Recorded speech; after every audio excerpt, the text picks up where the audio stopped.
En la región de Moriach, en una de sus colinas, año 2090 a.C., fue ofrecido por Abraham su hijo Isaac, pero en su lugar fue provisto por el cielo un cordero. 1100 años después, año 950 a.C., sobre de esa misma colina se construyó el templo de Israel. Y era allí en donde después del sacrificio de los corderos, la gloria de Jehová tocaba la tierra. Por ello, tenemos que decir que Moriach es más que un monte.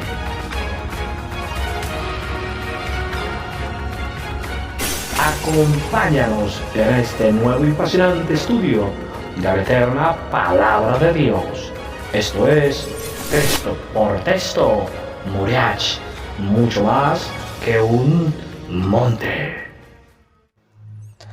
Bendiciones, esto es Texto por Texto y un nuevo estudio de la eterna Palabra de Dios, el cual hemos titulado Moriach, mucho más que un monte. Agradecemos por seguir la página del predicador y por mirar, por compartir y por estar con nosotros. Vamos creciendo gracias al Señor Jesucristo. En nuestras redes sociales, en Facebook, en Instagram, en YouTube y en TikTok. Bueno, ya contamos con cerca de 4,000 seguidores. Y eso es gracias a Dios y a usted que mira nuestro contenido. Vamos a tratar entonces el segundo episodio de este tema fascinante que se llama Moriach, o que hemos titulado Moriach, mucho más que un monte. Y dijimos que se iba a llamar piedra sobre piedra. En Mateo capítulo 24, verso 1 al 2, leo en la versión Reina Valera del 60, dice: cuando Jesús salió del templo y se iba, se acercaron sus discípulos para mostrarle los edificios del templo. Verso 2. Respondiendo él les dijo: ¿veis todo esto? De cierto os digo que no quedará acá piedra sobre piedra que no sea derribada. Como lo dijimos en el capítulo inicial, en el año 970 a.C., sobre el monte Moriach, se inició una construcción que sería llamada el Templo de Jerusalén o Templo de Salomón. Dicho templo estuvo en pie por espacio de 1040 años y en estos casi 11 siglos fue el centro de adoración de toda una nación y casa en donde habitó el tabernáculo de reunión, ese que construyera Moisés por allá en el año 1400 a.C. Tabernáculo en donde fue puesta aquella arca del pacto, uno de los objetos más sagrados sobre la faz de la tierra.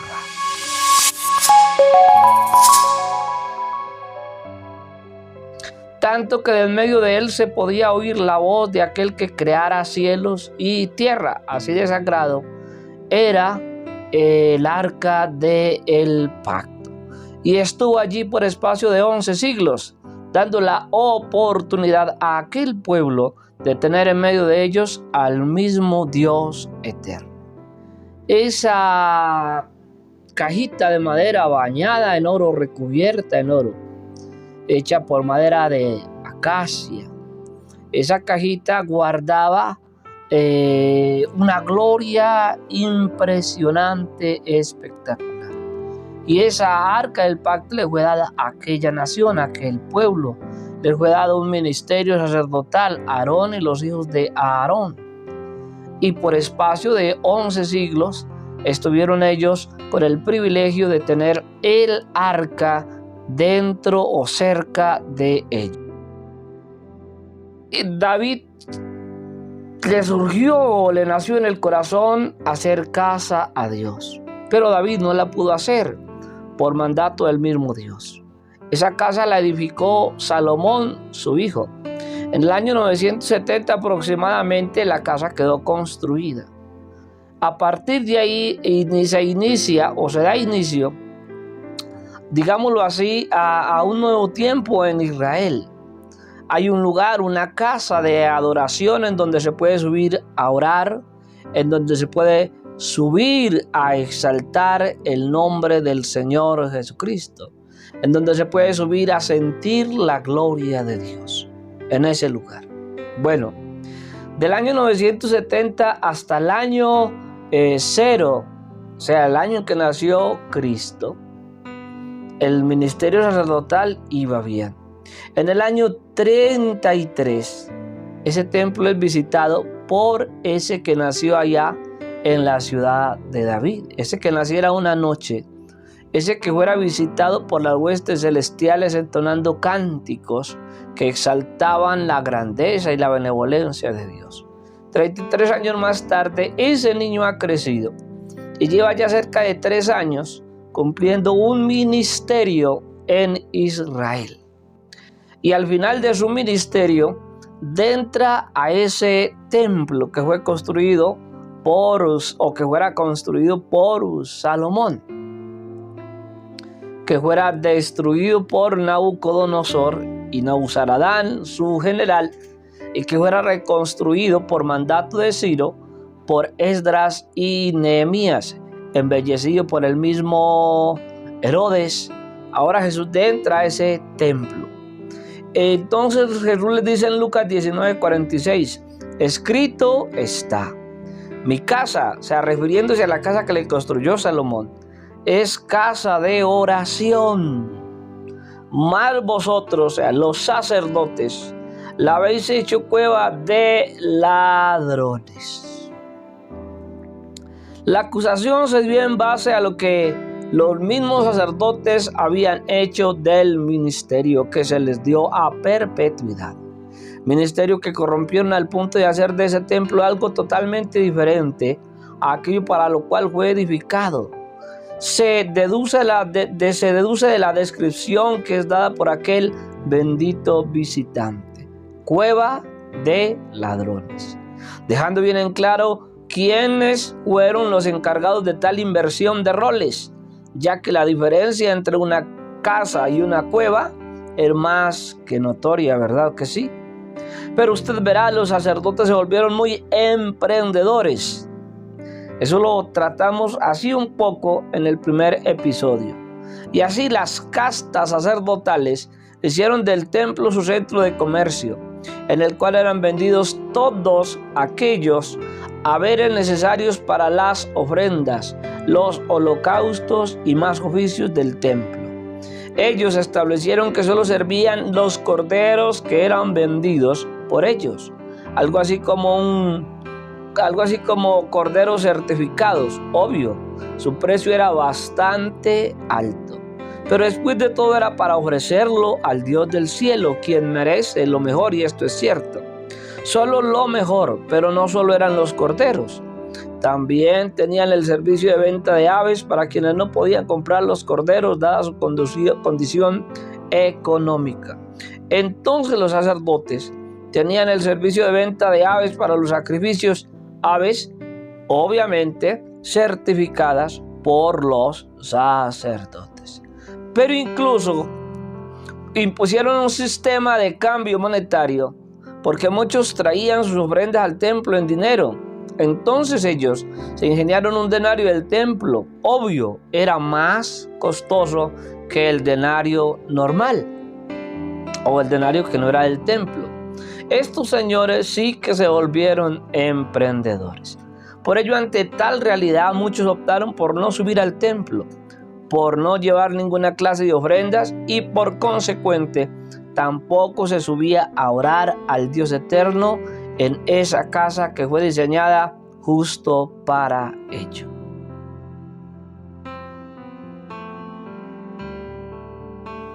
Como resultado de esto, las familias sacerdotales se enriquecieron en extremo, haciéndose dueños de grandes extensiones de tierra e invirtiendo en propiedades al punto incluso de prestar dinero a quienes lo requerían. Por supuesto, con sus respectivos impuestos, obvio, bastante altos. Por ello, el enojo de aquel que vino al templo que fuera edificado con un objetivo claro: era una casa de oración. Por ello, el látigo, por la inversión de roles que hicieron, en esa casa. Lo registraron 3 de los 4 evangelios. Esto aparece en Mateo 21:13, en Lucas 19:46 y en Marcos 11:17. Y la Biblia Reina Valera del 60 lo registra así, Mateo 21:12, y entró Jesús en el templo de Dios y echó fuera a todos los que vendían y compraban en el templo y volcó las mesas de los cambistas y las sillas de los que vendían palomas. Si ellos hubieran conocido quién fue el que volcó sus mesas, si hubiesen conocido que ese salió del mismo cielo, que fue ese quien les dio el mismo tabernáculo por mano de Moisés hacía 1500 años para cuando él entró en ese templo, no lo hubieran dejado salir de ese templo aquella tarde. Pero algo paradójico, los sacrificios tenían un solo objetivo: atraer la presencia de Dios. Y esa tarde, justo allí estaba Dios, pero no lo conocieron. Entonces esa tarde se fue de allí para nunca más regresar allí.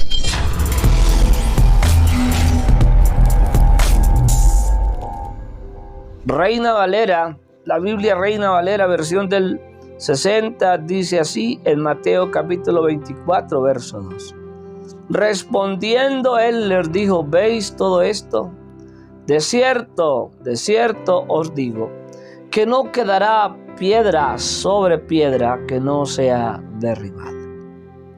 O sea, Jesús estuvo en el templo, los estuvo visitando, pero Jesús, en su indignación porque ellos cambiaron el uso de esa casa, Jesús derriba las paredes, Jesús derriba las mesas, Jesús vuelca las mesas de los cambistas, Jesús los reprende duramente. Y para cuando Jesús vuelve a hablar, entonces Jesús ya da una palabra totalmente diferente sobre ese lugar. Dice él: de cierto os digo que no quedará aquí piedra sobre piedra que no sea derribada. Texto por texto, estudio de la palabra de Dios. Y esta palabra fue dada sobre esa casa, que en otrora llegase a ser uno de los lugares únicos sobre la faz de la tierra. Era el lugar en donde se veía la gloria del Dios eterno. Era el lugar en donde se aceptaba una ofrenda por el pecado de toda una nación.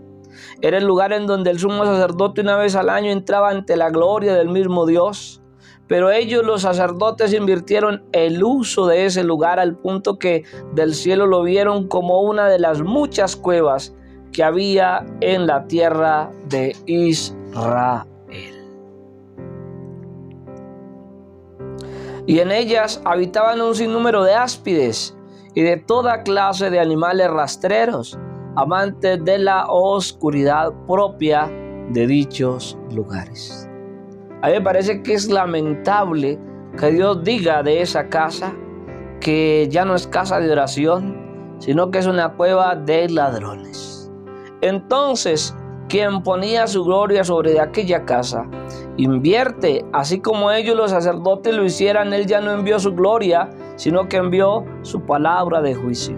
Y con esa palabra sucede igual que con su gloria. En el lugar en donde se pone se nota la diferencia.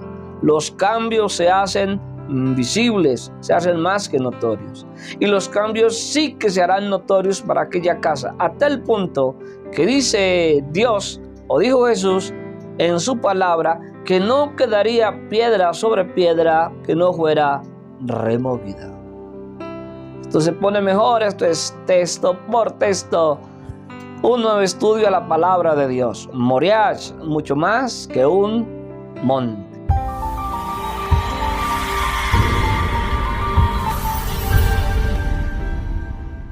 Bueno, habíamos dicho que la palabra profética había declarado que no quedaría piedra sobre piedra que no fuera removida en ese lugar.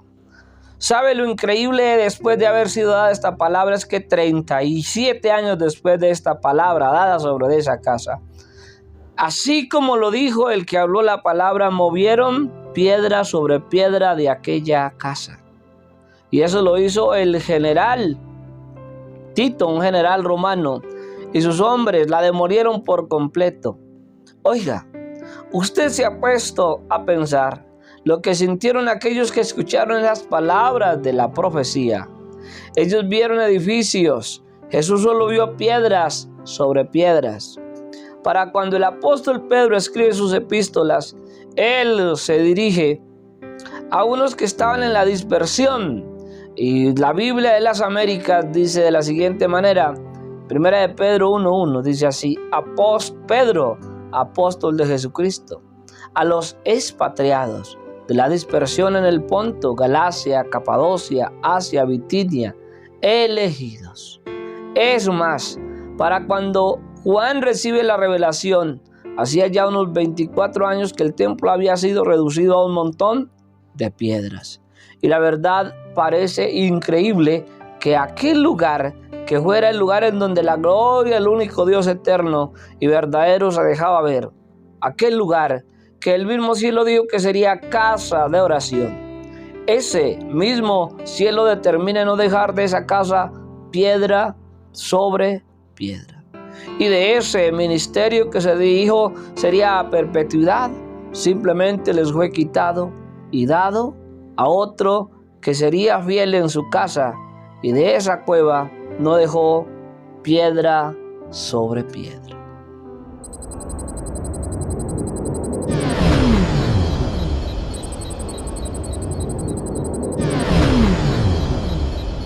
Es impresionante mirar a través de las páginas de la Biblia cómo se cumple lo que la palabra de Dios dice y determina. Lo hemos visto en esta porción de la palabra de Dios. Hemos visto en este estudio que ese Moriah es mucho más que un monte, que empieza ya con el ofrecimiento de Isaac, su hijo, o el hijo de la promesa que le fue dado a Abraham. Después aparece un suceso increíble de un ángel deteniéndose allá sobre esa cumbre de ese monte. Luego aparece un Salomón edificando una casa en ese monte. Y por espacio de casi un milenio, las ofrendas y los sacerdotes oficiando sus ceremonias, su servicio sacerdotal en ese lugar. Una casa que fue decretada por el cielo que sería casa de oración. Bueno, aparece el más alto dignatario del cielo y reclama el por qué esa que fue diseñada para ser una casa de oración, le habían invertido su rol. Y entonces el cielo determina que eso que ya no era una casa de oración, sino una cueva de ladrones, determina removerla piedra por piedra. En otras palabras, desbaratar, desvalijar aquella cueva. Y sucedió en el año 70, se dio eso como lo escuchamos hace poco. Esto se pone interesante, porque después de esto vamos a tratar un tema que se llama fuera de escena. Intentaremos seguirle el paso a esa nación que perdió ese lugar, esa casa de oración. Porque después de que Israel pierde la casa de oración, Israel se pierde en el tiempo, en el espacio, al punto que las arenas del desierto incluso cubrieron las casas, las ciudades y los pueblos de Israel. Y de Israel, aquella nación que tuviera esa casa de oración y que le invirtieron a esa casa de oración y la convirtieron en una cueva de ladrones, no se vuelve a saber de ellos por espacio de 18 siglos. Expatriados, enviados a las naciones del mundo, lejos de su nación. Intentaremos seguir el rastro, pero será en otro capítulo que llevaremos o que llamaremos fuera de escena. Quédese con nosotros estudiando este fascinante tema que hemos titulado Moriah, mucho más que un monte. Bendiciones.